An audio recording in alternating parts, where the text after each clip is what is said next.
Our final speaker is Walter Block. He teaches economics at the University of Central Arkansas and has just recently accepted the Harold E. Wirth Eminent Scholar Chair in Economics in the College of Business Administration at Loyola University in New Orleans. He's an adjunct scholar at the Mises Institute. He's been published in many journals, from the Harvard Journal of Law and Public Policy to the Journal of Labor Economics to the Review of Austrian Economics. He's been the editor or co-editor of a number of journals, commentator on many radio and television programs, gives speeches all around the country to many different groups, and he's the editor, co-editor of a large number of books, too numerous to name here. And he's going to talk. His talk is appropriately titled "Free Market Environmentalism is Not an Oxymoron," and I really like that title. We thought about calling this conference that. So, Walter.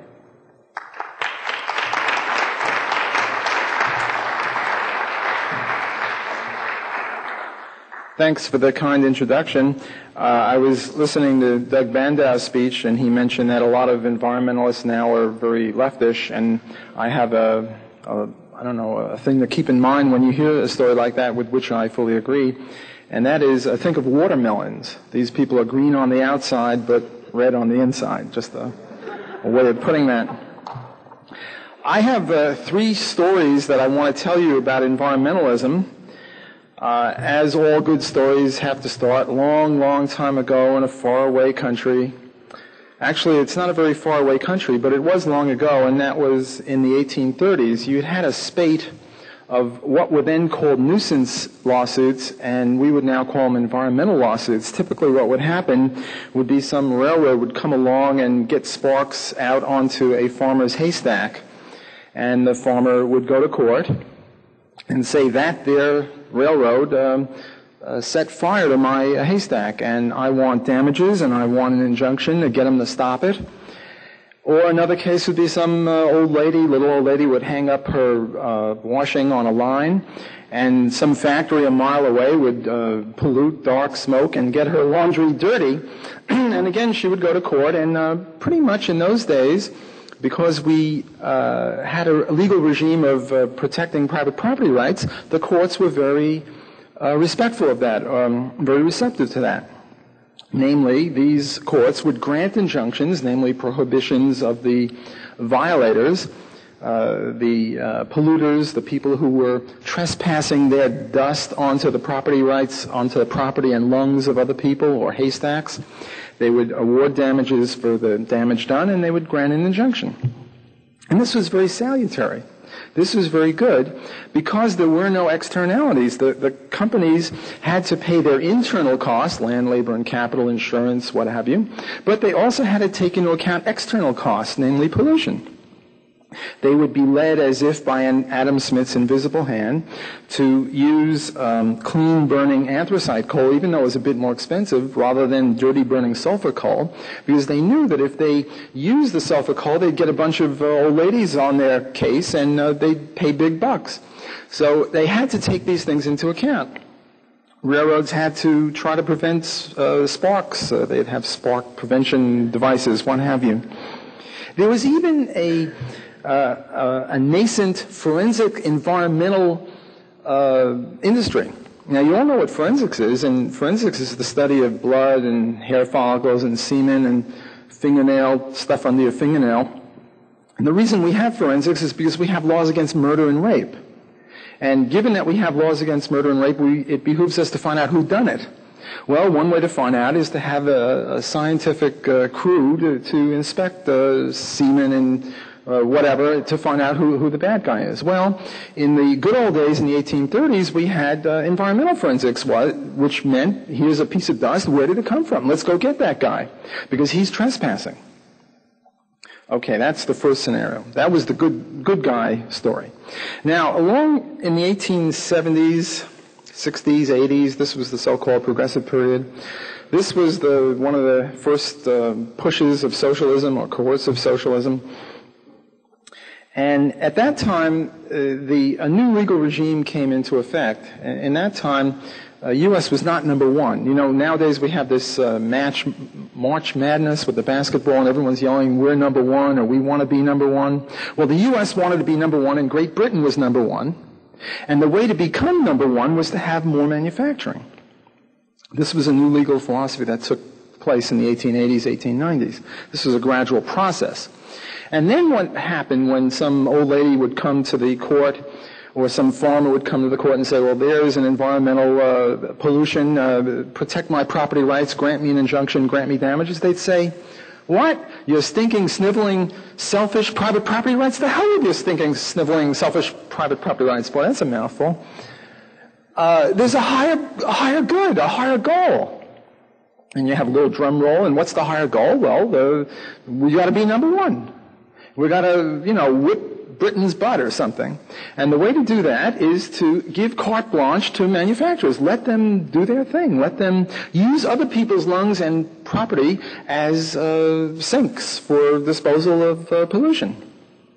Well, now, under this regime, everything was different. There's no need for any environmental forensics. The only reason you have environmental forensics is to find the bad guys. But now there are no bad guys because the law was changed to undermine private property rights. Now there's no incentive to use anthracite coal. There's no incentive to have research and development to stop pollution. There's no incentive to have scrubbers or smoke prevention devices or all these other good environmental things. Now, if you're a green businessman, and you say, well, let these other guys pollute and do bad environmental things. I will be, maybe I'm a religious person, I don't want to trespass, or maybe I'm a green businessman type, and I will have smoke prevention devices. What happens to you? You go broke. Because you have a competitive disadvantage. Everyone else is doing their thing and using other people's property to dispose of wastes. You're not. Other things equal, you'll go broke. Now, there was one SOP, S-O-P, that the court offered the environmental plaintiffs, and that was minimum smokestack height laws. The idea was, you get that smokestack 300 feet high, and it's not going to get this little old lady. It's sort of like putting the problem under the rug or into the clouds. Some other old lady will get it, or other people's lungs will get it. And that was pretty much the situation of the law from about 1870 to about 1970. 1960, I'm not much of a historian, but that's roughly the time period. And all during this time, the invisible hand wasn't working because the underlying regime of private property rights was undermined. And all of a sudden we realized that, we're choking on our own excrescences. You have to wear gas masks in certain places. There was once a cartoon I saw. There was a mother and a daughter in an outdoor restaurant, and the mother said, hurry up, dear, eat your soup. And you'd think she'd say, before it gets cold, but she said, before it gets dirty. The air was really horrible. I once went from New York to L.A., and I got off the plane, and my eyes started tearing, and I wasn't very unhappy or anything. It's just that I wasn't used to the California pollution. I was used to the New York stuff, but it was pretty tough. And of course, capitalism was blamed, and markets were blamed, and private property was blamed, and greed was blamed, and business people were blamed. But the real problem was none of that. The real problem was the lack of private property rights. So when I say that it's not an oxymoron to talk about free market environmentalism, that's one story. That's a case in point. Okay, the second story occurred, I forget what year it was, maybe in the mid-'80s. And what was happening was, two things were happening. One thing that was happening was, this is before the belly-up of the Soviet Union, so it must have been the mid-'80s. And what happened was that McDonald's opened up a restaurant in Moscow. And I was applauding. Oh, this is wonderful. McDonald's is sort of emblematic of our free enterprise system, and we'll show those commies, how we do it. And this is great. They'll get burgers. They'll get fries. They'll see some of the benefits of the market. This is really wonderful. Maybe it's not the thing that we can be most proud of, but it's a nice thing. Good quality food. The poor can go out to restaurants. You're traveling around the country. You stop at a McDonald's. You know what you're going to get. It might not be 5-star stuff, but it's good. And around the same time, a McDonald's was trying to open up in Seattle, and they wouldn't let them. Why? Because they were using styrofoam and plastic stuff in those days, and the environmentalists were going rabid and crazy like they do in Seattle just a year ago. Seattle is a great place for going rabid for some reason. Don't ask. And I said to myself, wait a second, something's funny here. Here the goddamn commies are allowing McDonald's to open, and here in the land of the free and the home of the brave, you can't even open a McDonald's? What's going on here? And the answer was, it was all due to this environmental nonsense because of plastics and styrofoam and this and that and the other. Okay, well, I'm going to assume, for the purposes of my second story, this is a story about plastics and styrofoam, that plastics and styrofoam are every bit as evil and vicious and environmentally disruptive as all the lefties say. Just assume for the sake of argument. Later, if I have time, I'll call that assumption into question. Well, if this is true, Adam Smith's invisible hand is supposed to be helping us out. Invisible hand is you're led as if by an invisible hand to do that which is in the public good, even out of your own selfish interest. That's the essence of, or one of the essences of the capitalist story, one of the greatest defenses of free enterprise. Well, how come it's not working? And I want to illustrate it. Let's see if I can get that thing to work. I'm a very low-tech person, so wish me luck.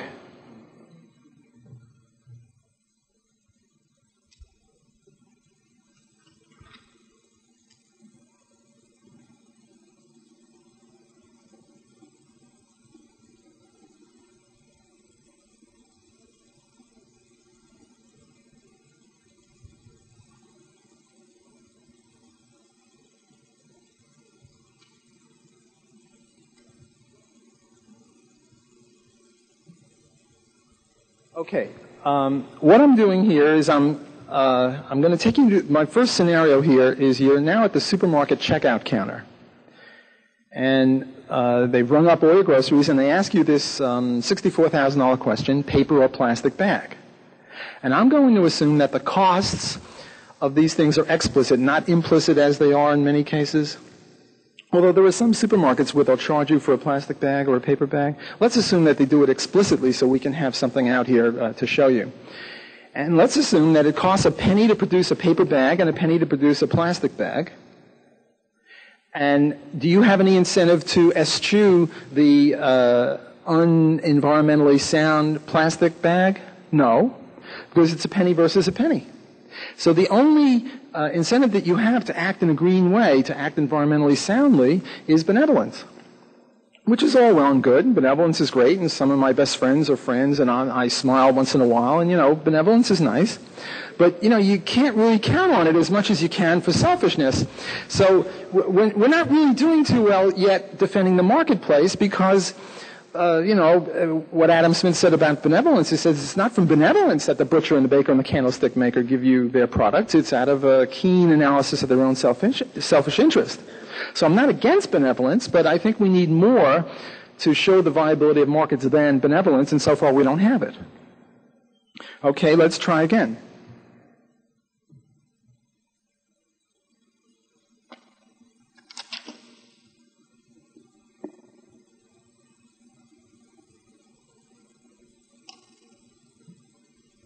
Okay, so far we discussed producing. Now we're talking about disposing of it. And again, it's a penny versus a penny. Assuming, actually, it's hard to say this because most disposal, most garbage, you don't pay per disposal of a paper bag or a plastic bag. Rather, you pay a fixed price for garbage disposal to your town council or what have you, or to the city through taxes. And I could either put a penny there or I could put zero, depending on how we did it. But the point is, there'd be no marketplace incentive yet. So where's the greatness of the market? Well, the greatness of the market comes about, or we can see it when we realize that the government, bad guy, has undermined yet another instance of private property, and that is solid waste management or dump sites. Imagine now, second scenario, the first scenario was at that checkout counter when they asked you which paper bag or plastic bag you wanted. Now imagine that we had a scenario where there was no municipalization of garbage dumps. All garbage dumps were private. Now, you had to put stuff in a garbage dump, because if you piled it up in your house, the neighbors would get on your case. You'd be, a nuisance or what have you. You can't put it at the side of the road or on someone else's property. You'd have to make a deal with a private dump site owner. Now, let's suppose, again, that paper really is environmentally sound. It's biodegradable. It's all sorts of great stuff, whereas plastic and styrofoam, will create methane gas and all sorts of monstrous environmental situations.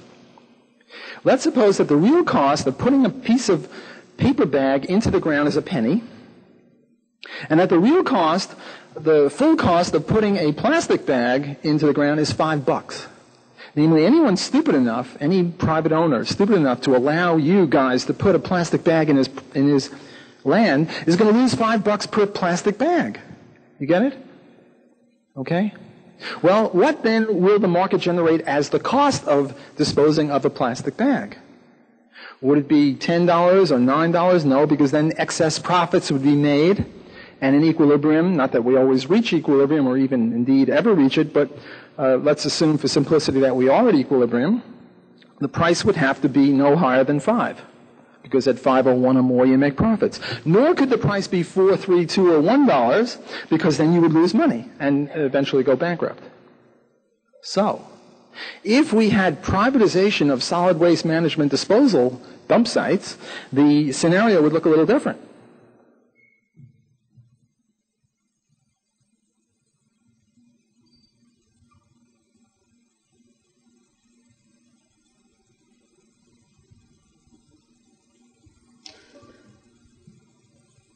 The difference would be, it would not be 2 cents versus 2 cents. It would rather be 501 versus 2 cents. Do you see the point? The next time, now go back to the first scenario when you're at the checkout counter. And now they ask you, do you want paper or do you want plastic? The answer is very clear, and it's not going to be depending upon benevolence. Rather, a keen analysis of self-interest will lead you, as if by Adam Smith's invisible hand, to eschew the evil, vicious plastic or styrofoam or what have you, and to take the paper. Does anyone doubt that the whole environmental problem will go away if we had prices that reflected the true costs? This is very similar to one of the points that was made by the panel before, that if you don't have prices that mean anything, you can't plan your way out of a paper bag or a plastic bag.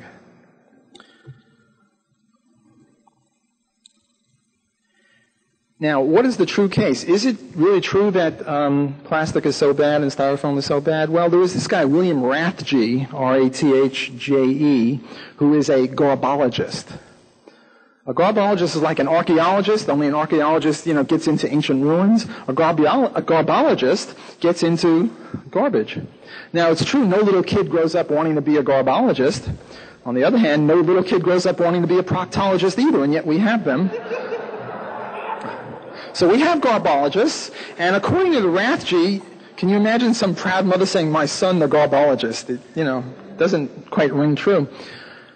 In any case, William Rathje, the garbologist, gets down and deep and dirty into garbage, and he finds out that really the bad stuff is paper, especially phone books, which release methane gas.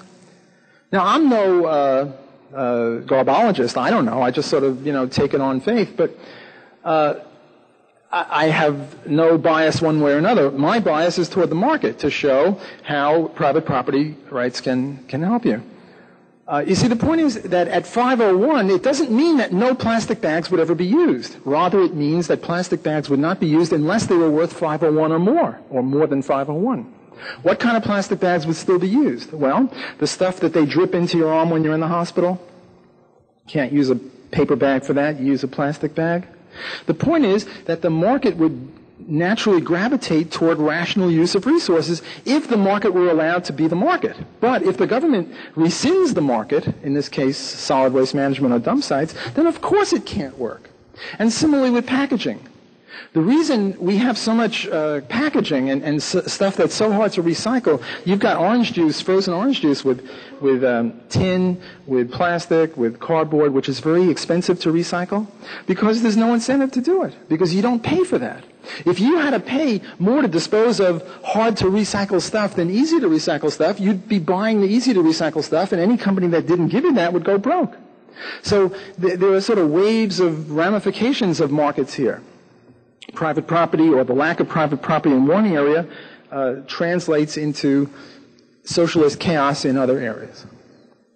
Okay, the third story I want to tell you has to do with the species, ending of species survival, going extinct.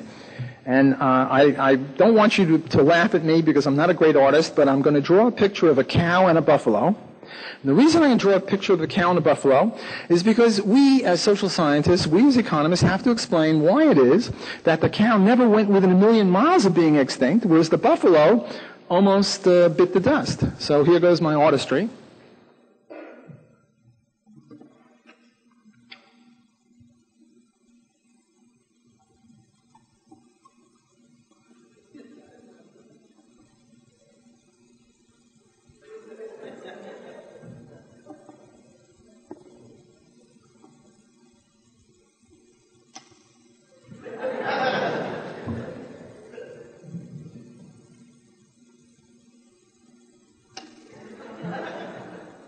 They have horns. I wanted to indicate horns there. See, as far as I'm concerned, I'm a non-biologist. I hope that if there are any bio professors here, they'll, excuse me. But as far as I'm concerned, they're the same animal. Don't confuse me with the species, the genus. They both moo, they both give milk, they both have horns, they both have a tail that flap around, and if you crash into one of them, you're in trouble. You don't want to mess with these guys. But otherwise, they're the same bloody animal. And why is it that one went extinct and the other didn't go extinct? It's because of the tragedy of the commons. There was this stupid movie, I probably won awards, Dances with Wolves, which showed a bunch of evil white men, killing buffalo. Well, the reason they were killing them is because they couldn't have private property rights in them. No farmer, even white ones, white male farmers who by definition are evil because they're white males. Nothing personal, guys, but, white males are evil. We just have to accept that. Well, no white male farmer goes into his lower 40 with a machine gun and starts shooting all his cows. The reason he doesn't is because if he doesn't, he has a cow tomorrow. Whereas if he lets a buffalo go, he doesn't have a buffalo tomorrow. It goes to someone else. The example I like to use to illustrate this is two more scenarios. Suppose I give you orange juice. The first scenario is I give you each a can of orange juice, and I give you a straw, and in the straw there's a monitoring device, unbeknownst to you, that monitors how quickly you sip that orange juice throughout the lecture. And, you probably sip it slowly because, you got to make it last, and there's this boring lecture on economics, and, God forbid you run out of orange juice, you're in trouble. So it lasts pretty long. You drink it slowly. The second scenario, I'll give you one big swimming pool worth of orange juice and long straws so you can all dip into it. And now, you're going to slip until your head comes off, because if you don't, the guy next to you is going to grab your share. Do you see the point? In the case of buffalo, it's like a common orange juice. You just got to slurp it up quickly. You got to kill those buffalo quickly, even if you only use their tongue, because if you don't, somebody else is going to get them. Whereas with cows, they're yours. So obviously the answer is to privatize the buffalo. And elephants are just cows with big ears and a funny nose.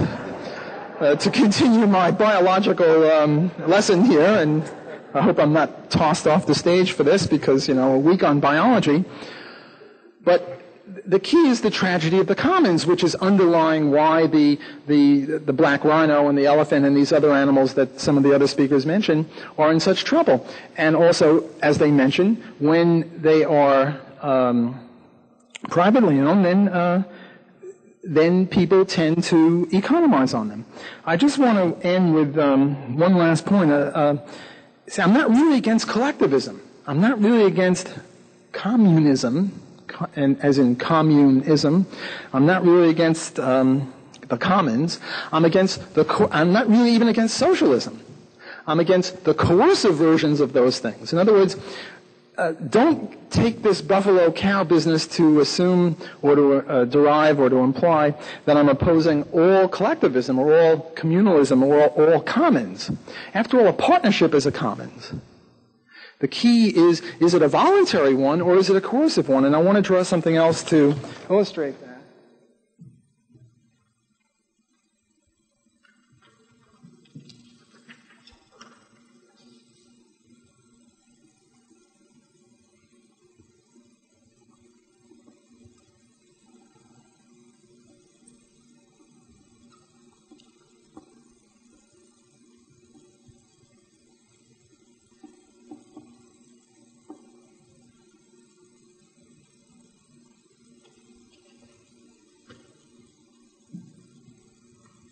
I'm sorry to keep pausing. I should have had this set up so that I can talk from here.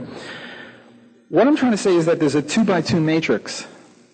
On the one hand, we have voluntary actions. On the other hand, we have coercive. Those would be the columns. And then the rows would be socialism or collectivism or communism or commons or what have you. And the other would be capitalist or individualism. To me, it's not a debate between socialism and capitalism. Rather, it's a debate between voluntary action and coercive action. Because let's give an example of a voluntary socialist commune. What are the examples? The commune, the kibbutz, the monastery. The American family lives according to the Marxian notion of from each according to his ability, to each according to his needs. There's a mother and a father and a 3-year-old daughter. Does she eat in accordance with her ability to earn income? No. She earns in accordance with her needs, which is the Marxist notion of socialism. Perfectly good thing as long as it's done voluntarily. A club, a partnership, a business partnership, these are all voluntary socialist institutions, and there's nothing wrong with them. On the other hand, you have coercive socialism, which is Cuba, North Korea, the good old USSR, where you have things done on a coercive basis. So what's wrong with communism of the Soviet variety is not the communism part, but the coercive part of it. If it was done on a voluntary basis where you can quit any time you wanted, there'd be nothing wrong with that. Similarly, voluntary capitalism would be laissez-faire capitalism. That would be the box I've called C. And D would be fascism or Nazism, where you have a veneer of capitalism and a veneer of private property rights, but the whole thing is coercive. Okay, I've told you my 3 stories. I rest my case. Take care.